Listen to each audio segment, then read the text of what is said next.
Physics की class में आज हम यहाँ पर उभयनिष्ठ विभव के बारे में डिस्कस करेंगे। तो यहाँ पर हमने हेडिंग लिया है कि दो आवेशित चालकों को जोड़ने पर उभयनिष्ठ विभव। तो देखो यहाँ पर हमने दो चालक लिए हैं, ये चालक A है और दूसरा चालक B है, ठीक है। लेकिन ये जो चालक हैं इनको अभी किसी तार के द्वारा जोड़ा नहीं गया है, इसीलिए हमने यहाँ पर लिखा है जोड़ने से पूर्व, यानी कि जोड़ने से पहले।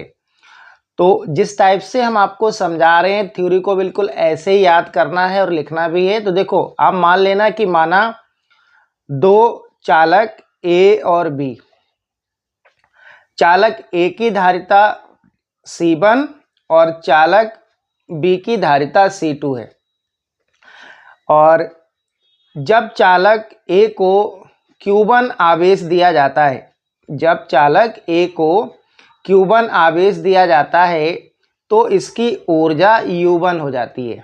तो इसकी ऊर्जा क्या हो जाती है? U1 हो जाती है।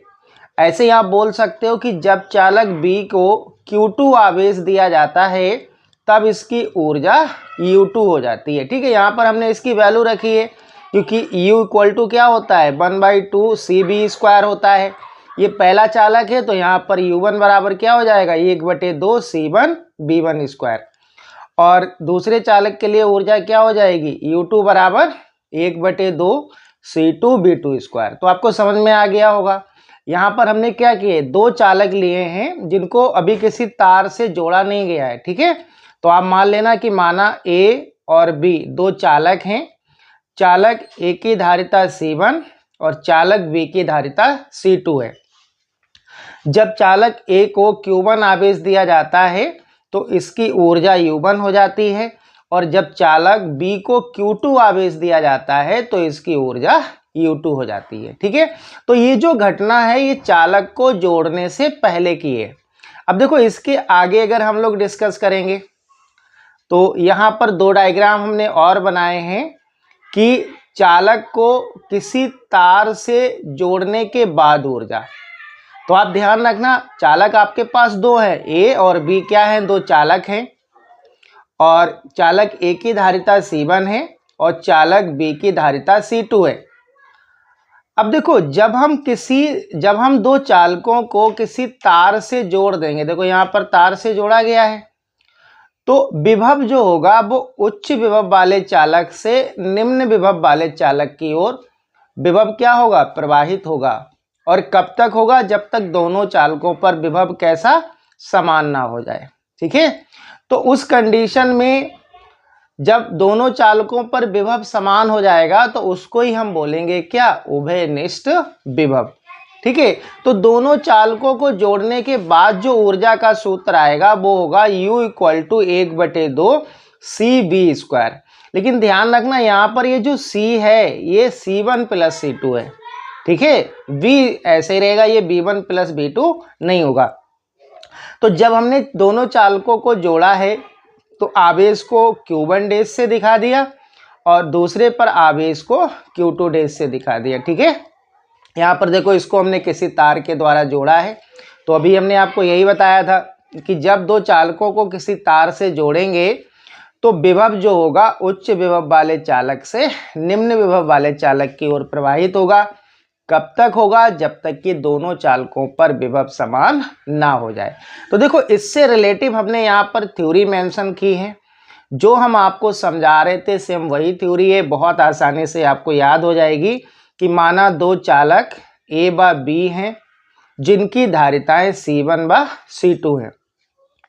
चालक A को Q1 आवेश देने पर विभव V1 तथा ऊर्जा U1 हो जाती है। चालक B को Q2 आवेश देने पर विभव V2 और ऊर्जा U2 हो जाती है, ठीक है। ये जो कंडीशन है दोनों चालकों को जोड़ने से पहले की है।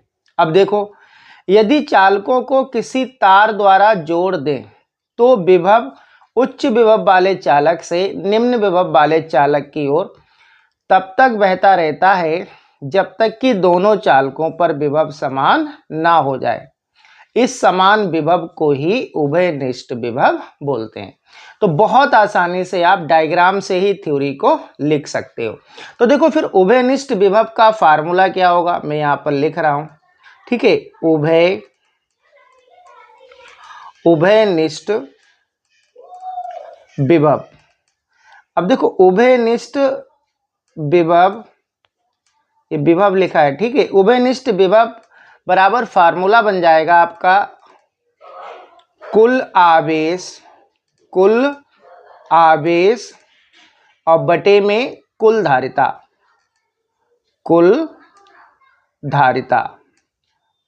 ठीक है, तो ये उभयनिष्ठ विभव का सूत्र बन जाएगा कि उभयनिष्ठ विभव बराबर क्या होता है, कुल आवेश बटे कुल धारिता। अब देखिएगा उभयनिष्ठ विभव को आप V से दिखा दीजिएगा। उभयनिष्ठ विभव क्या हो गया, V हो गया। और कुल आवेश कितना होगा, Q1 प्लस Q2। और कुल धारिता क्या हो जाएगी, C1 प्लस C2। ठीक है, अब देखो इसको हम आगे सॉल्व कर रहे हैं, आप ध्यान से देखना, इसको आगे सॉल्व करेंगे। अभी देखिएगा ये B इक्वल टू आया, B इक्वल टू कुल आवेश क्या हो गया, Q1 प्लस Q2 और कुल धारिता क्या है, C1 प्लस C2। तो यहाँ से देखो Q का आपको एक फार्मूला मालूम होना चाहिए। Q इक्वल टू क्या होता है, Q इक्वल टू होता है CB। तो यहाँ पर Q1 है तो यहाँ पर हम क्या पुट कर देंगे, C1 B1 और प्लस C2 B2, यानी कि उभयनिष्ठ विभव का एक और फार्मूला आ जाएगा। Q1 के स्थान पर क्या पुट कर दोगे, C1 B1 प्लस Q2 के स्थान पर क्या पुट करोगे, C2 B2 और बटे में क्या है बेटा, C1 प्लस C2।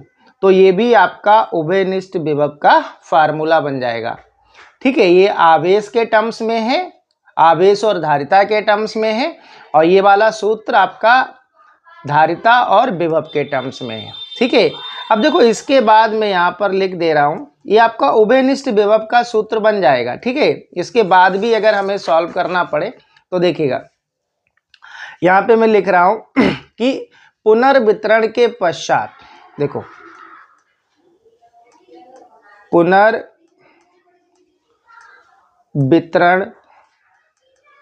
के पश्चात प्रत्येक चालक पर विभव। अब देखो पुनर्वितरण के पश्चात हमने आवेश क्या लिया था, Q1 डैश इक्वल टू क्या हो जाएगा, C1 B हो जाएगा। ये आवेश किस पर है, चालक A पर है। और Q2 डैश क्या हो जाएगा, ये C2 V हो जाएगा, क्योंकि आप विभव थोड़ी ना, विभव तो समान हो गया ना, विभव क्या है, ये उभयनिष्ठ विभव है, ये थोड़ी ना चेंज हो जाएगा। तो अगर हम यहाँ पर Q1 डैश बटे में Q2 डैश निकालना चाहें तो ये क्या होगा, ये होगा C1 B बटे में C2 B। देखो B से B कैंसिल हो जाएगा, B से B कैंसिल हो जाएगा, तो क्या आएगा, ये आएगा Q1 डैश बटे में Q2 डैश इक्वल टू आएगा C1 अपॉन में C2।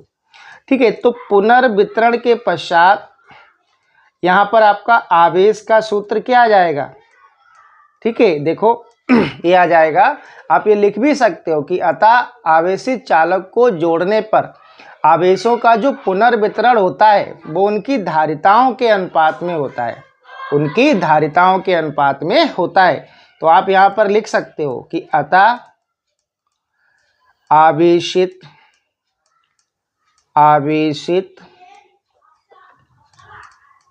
चालकों को जोड़ने पर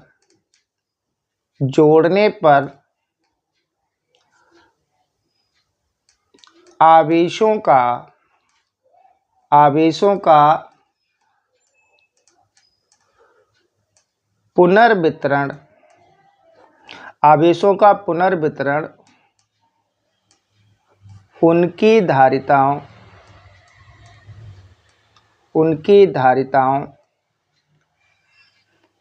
के अनुपात में होता है, ठीक है, तो ये कंप्लीट हो जाएगा। टॉपिक, इसको आप बहुत अच्छे से कर लेना और प्रॉपर आपको जैसे लिखवाया गया है आप बिल्कुल ऐसे ही लिख लेना, ठीक है। कोई चेंज करने की ज़रूरत नहीं है, प्रॉपर आपको नोट्स हम प्रोवाइड करा रहे हैं।